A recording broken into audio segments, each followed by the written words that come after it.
পদ্মপুরাণে বলা হয়েছে পাপকর্মের ফল 4 রকমের: অপ্রারব্ধ, কূট, বীজ আর ফলনমুখ। অপ্রারব্ধ কি? যে পাপের ফল ভোগ হতে চলেছে তাকে বলা হয় ফলনমুখ। বীজ কি?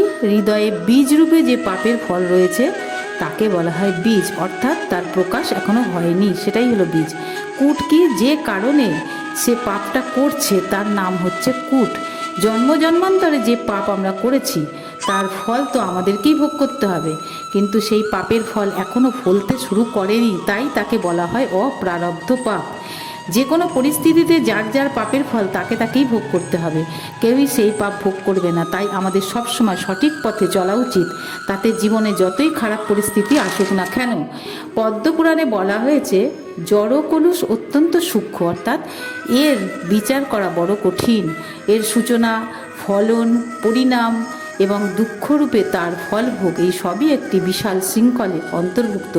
কারো যখন কোনো রোগ হয় তখন তা কবে থেকে শুরু হয়েছে তা বলা কঠিন, কিন্তু যখন রোগের যন্ত্রণা শুরু হয় তখন ডাক্তারের কাছে গেলে ডাক্তার তার নির্ণয় করতে পারে এবং ওই রোগের প্রতিকারের টিকা দেন। তেমনি পাপের বীজকে অঙ্কুরিত হওয়া থেকে বাঁচাতে গেলে কৃষ্ণ ভাবনাময় কর্ম করা অত্যন্ত আবশ্যক।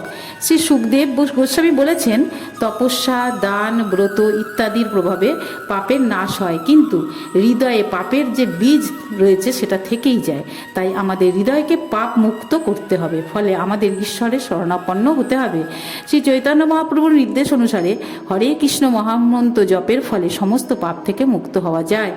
কর্ম, দান, তপস্যা ইত্যাদির দ্বারা মানুষ কিছু সময়ের জন্য মানুষ পাপ কর্মের ফল থেকে মুক্ত হতে পারে, কিন্তু তারপরেই সে আবার পাপ করতে শুরু করে। তাই যতক্ষণ পর্যন্ত হৃদয় সম্পূর্ণভাবে নির্মল না হচ্ছে ততক্ষণ পর্যন্ত মানুষ বারবার পাপ কর্ম করেই যাবে। শ্রীমদ্ ভাগবতে হস্তি স্নানের দৃষ্টান্ত দেয়া হয়েছে। বলা হয়েছে যে হাতি জল থেকে জলে স্নান করে আবার জল থেকে যখন ডাঙায় উঠে আসে তখন আবার সারা গায়ে সে ধুলি ছড়িয়ে দেয়। এই উদাহরণের মাধ্যমে বোঝানো হয়েছে যে কৃষ্ণ ভাবনা অনুশীলন করার শিক্ষা যে পায়নি সে পাপকর্মের বাসনা থেকে পূর্ণরূপে মুক্ত হতে পারে না। কর্ম, জ্ঞান বা যোগের দ্বারা পাপকর্মের বাসনা থেকে পূর্ণরূপে মুক্ত হওয়া সম্ভব নয়, শুধুমাত্র শুদ্ধ ভক্তির প্রভাবেই তা সম্ভব। শ্রীমদ্ ভাগবতে বলা হয়েছে মানুষের মিথ্যা অহংকার এতই প্রবল যে তা রজ্জুর মতো মানুষের ভববন্ধনে আবদ্ধ করে রাখে। ভক্তরাই কেবল ভক্তি সহকারে ভগবানের সেবায় যুক্ত হওয়ার ফলে এই বন্ধন থেকে অনায়াসে মুক্ত হতে পারে। যারা কৃষ্ণ ভাবনায় ভাবিত না হয়ে যোগী বা সকামকর্মী হওয়ার চেষ্টা করছেন তারা কখনোই ভগবত ভক্তের মতো কর্মবন্ধন থেকে কর্মবন্ধন মোচন করতে পারে না।